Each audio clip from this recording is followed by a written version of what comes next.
First and foremost, I want to give all praise, honor, and glory to Yahweh, Ba'ashem, Yahushai, Ba'ashem, Rakah, Kodash. Yahweh is who this world ignorantly calls God. Yahushai is who this world ignorantly calls Jesus. Ba'ashem means in the name, Rakah means spirit, and Kodash means holy. And that's on the Paleo Hebrew. I also want to give double honors to the outer bishops and apostles of Great Millstone that taught me this truth. This is Habakkuk chapter 2, and verse 2 it says, "And the Lord answered me, and said, Write the vision, and make it plain upon tables, that he may run that readeth it. For the vision is yet for an appointed time, but at the end it shall speak and not lie. Though it tarry, wait for it, because it will surely come, it will not tarry." Right, and that's what I want to talk about today, is that these prophecies, they're speaking, right? They're speaking a full throttle, full speaker, a full volume, and they're not lying. They're happening exactly the way they have been written. And the prophecy I wanted to talk about today was Revelation, the 17th chapter, which ultimately deals with America leaving all of its allies. Okay, America leaving NATO, leaving the European Union. Okay, and if you don't know what the EU or NATO is, pretty much it's a conglomerate of nations that are helping America, right? Allies of America. So the reason I'm making this video is because when you go into Revelation, the 17th chapter, it goes out into how the allies of America, even the allies of America, are going to turn upon America and shoot missiles upon this place. Okay, America is going to separate from NATO and EU. And here it is, 3 hours ago, 2 days ago, what happens? Trump hints at NATO withdrawal unless boost military spending. Trump says we'll absolutely consider leaving NATO if U.S. is not treated fairly. Okay, and the thing is that, Trump, okay, whether it's Trump, whether it's another president, there's going to reach a point in time where all these nations are going to look down upon America because they're going to realize that America is the problem of the earth. Okay, something is going to happen where every single nation realizes that America and Israel, these nations don't have our best interest in mind.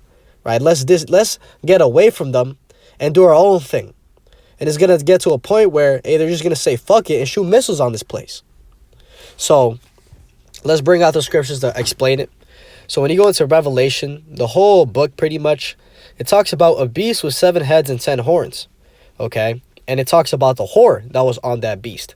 Okay, and the whore was talking about Babylon the Great, right? This is Revelation chapter 17 and verse 5. It says, "And upon her forehead was a name written, mystery," or start at verse 1. It says, "And there came one of the 7 angels which had the 7 vials, and talked with me, saying unto me, Come hither, I will show unto thee the judgment of the great whore that sitteth upon many waters, with whom the kings of the earth have committed fornication, and the inhabitants of the earth have been made drunk with the wine of her fornication. So he carried me away into the spirit, into the wilderness, and I saw a woman sit upon a scarlet-colored beast, full of names of blasphemy, having 7 heads and 10 horns." Right, so this is John literally seeing a vision of a woman on a beast, a dragon that had 7 heads and 10 horns. Okay, he's actually seeing this. But it was symbolic. All of that was symbolic. Okay, it was symbolic for kingdoms that were going to be ruling. And the whore, okay, which is talking about America, Babylon. It says, "And the woman was arrayed in purple and scarlet color, and decked with gold and precious stones and pearls, having a golden cup in her hand full of abominations and filthiness of her fornication. And upon her forehead was a name written, Mystery, Babylon the Great, the mother of harlots and abominations of the earth." Right, because this place, America, is literally the mother, okay, the top kingpin, okay, of wickedness in the entire earth. Okay, that's what it's talking about. This is the most wicked society that the earth has ever seen, is here in America. That's why it's the great whore. A whore is known for sleeping around. Okay, and these people here, they sleep around with all types of different philosophies, ideologies. Here in America, anything flies. So that's the context. Now for the understanding, the apostles made a chart years ago, probably 40 years ago, going into a visual representation of what that's talking about. So it says the beast with 7 heads and 10 horns is NATO. It says the 7 heads equals 7 governments or kingdoms ruled by Esau, right? And The 7 heads were kingdoms, right, that the Edomites ruled in. So you have Germania Major, you had the Romans, the French, the Spanish, Germania Minor, the British, and the Greeks. Okay, and all those were ruled by the Edomites. Okay, and then on top you have the Great Whore, which is America, right? Now, philosophy, right? What is the philosophy of this beast? It says democracy, religion, idolatry, homosexuality, lies, adultery, covetousness, and murder. Okay, and that's all that we see today, right? What is the number of the beast? 666. Right here you can see on the barcode. If you look at the lines on the barcode, each line, or you see the black lines, they're symbolic for a number. So if you have a line with like 2 dashes, it's a 3, or a darker line, it's a 7. And you find that in every single UPC barcode in the entire world, each barcode has 666. Why? Because that's the number of the beast. So that's that. Now here it says the 10 horns represent the Common Market or the European Economic Community, EEC, established in 1958. Today, the EEC is known as the EU, the European Union. Right? The reason it's 10 horns, the EU, is because it started with 10 nations.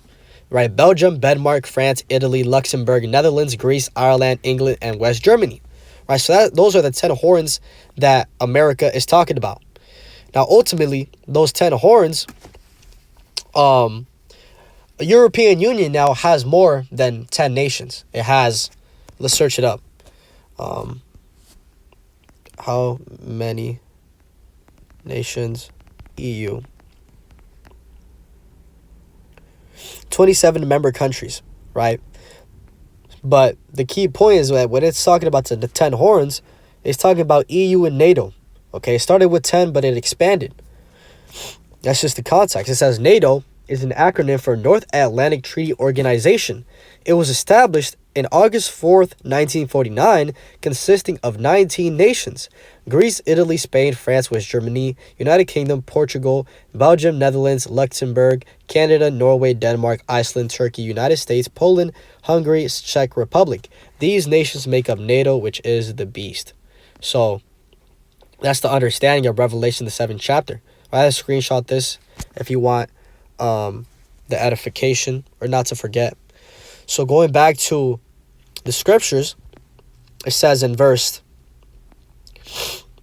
12, it says, "And the 10 horns which thou sawest are 10 kings, which have received no kingdom as yet." Right? And I have to do a whole breakdown of this chapter again. I have one already on my channel. If you search up Revelation 11th breakdown. But the reason they didn't have power yet was because during the time that Paul was writing this, the 10 horns weren't established yet. Okay, we were still at the point of one of the heads, right? He was living during the Roman time period. So the 10 horns weren't even around. It was a future prophecy. It says, "And the 10 horns which thou sawest are 10 kings," which is talking about 10 kingdoms, governments, "which have received no kingdoms as yet," because it was going to come in the future, "but receive power as kings 1 hour with the beast." Right? Because these nations, they're going to receive power, right? But it's only going to be for a limited time, because at the end, Yahweh Shah is going to come back to destroy all this. It says, "These have one mind and shall give their power and strength unto the beast." Right? Because these nations, right, are all in union. Okay, they're all in union in the same mindset to do what? Help America, help each other. Jumping down, this is what I want to talk about. Verse 16. "And the 10 horns which thou sawest upon the beast, these shall hate the whore, and shall make her desolate and naked, and shall eat her flesh, and burn her with fire. For God hath put in their hearts to fulfill his will, and to agree, and give the kingdom unto the beast, until the words of God shall be fulfilled." Right, and that's exactly what we're starting to see right now.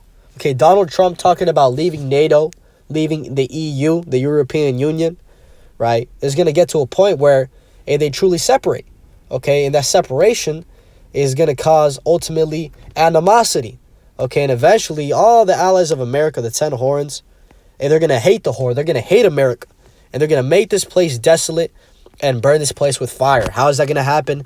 Nuclear missiles. So, it's going to get to that point. And this is we're literally seeing the build of it right now. Trump hints, let's go into one of these right here. It says Trump hints at NATO withdrawal unless allies boost military spending. So he's literally talking about leaving. And it's going to happen. It says President-elect Donald Trump opened the possibility that the U.S. may leave NATO during his incoming administration, renewing an issue from his first term in office when he threatened to leave the military alliance over allies' defense spending. And pretty much the reason why is because the NATO members, pretty much, I think it's Article 2, or one of the articles of NATO, is that if you attack one NATO country, every single NATO country gets involved in war with the country that attacked. Right, so let's say Mongolia is in NATO, and Russia attacks Mongolia. Through NATO law, okay, America can now attack Russia because you attacked one of our members. And pretty much what that has caused is that all these smaller nations, they're no longer putting money into their defense or military. They're not putting money into it because they think, oh, we got America. Why do we have to put money into our military if we have these big nations to come in? And that's pissing Donald Trump off. So that's the whole conflict right here. Let's see if we can go into this one. You have to sign up to read that. It says U.S. President-elect Donald Trump said in an interview aired Sunday he would absolutely consider leaving NATO if allies didn't pay their bills. They have to pay their bills, Trump told NBC's Meet the Press, saying he would absolutely consider taking the United States out of the alliance unless members are treating us fairly. So there's that. A quick precept, he said, but it's going to get to that point. Right, reopens possibility of U.S. leaving NATO. And like it says, right, for God have put in their hearts to fulfill his will. Okay, the Most High is the one that is in control of everything. And as it says in Proverbs chapter 21 and verse 1, and he's stirring up the minds of these kings. Proverbs chapter 21 and verse 1, it says, the king's heart is in the hand of Yahweh, as the rivers of water he turneth it whithersoever he will. Right, so the Lord is the one that's really controlling everything. Right, he's putting it in Donald Trump's mind to tell this to NATO. And the NATO countries' leaders are thinking, damn, we should actually leave this guy. You know, it's just a whole thing where at the end of the day, it's going to lead to nuclear war. Okay, and as the years and years go, things are going to go faster and faster. This is not going to slow down. We're at a point of conflict right now where it doesn't seem like this is going to die down. Right, it only seems like it's going to intensify. And it actually says in 2 Ezra chapter 16 how it's going to be as a woman in travail, right? A pregnant woman. Okay, as the labor pains come, you know, the child that's coming out, she gets more and more contractions. It's the same way these tribulations and wickedness is going to be on this place. It's going to get worse and worse and worse until that sun comes out, which is Yahweh Shai. So, yeah, I'll leave it at that. Quick video. I'll probably, next video, I'll make another video going over Revelation 17, just because it's a good chapter to dealing with prophecy. Well, hopefully this is edifying with that, and give all praise, honor, and glory to Yahweh, Ba'ashim, Yahweh Shai, Ba'ashim, Rakak Wadash, and double honors to the elder bishops and apostles of Great Millstone that taught me this truth. Shalom to you, like Shalom.